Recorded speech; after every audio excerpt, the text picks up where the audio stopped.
అండి.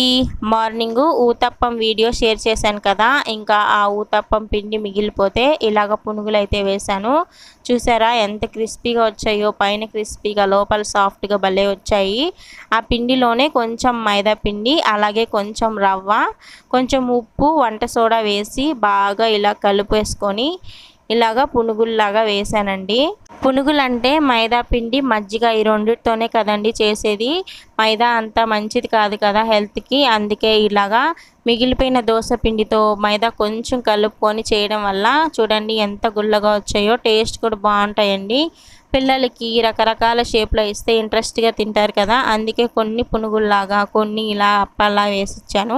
ఇంట్రెస్ట్గా తినేశారు. దీనికి సైడ్ డిష్గా పుదీనా చట్నీ కానీ, ఎర్రకారం కానీ చేసుకుంటే చాలా బాగుంటుందండి. ఏమీ లేకపోయినా కూడా ఇలాగే తినేయచ్చు. వీడియో నచ్చితే లైక్ చేయండి, షేర్ చేయండి, సబ్స్క్రైబ్ చేసుకోండి. బాయ్ అండి.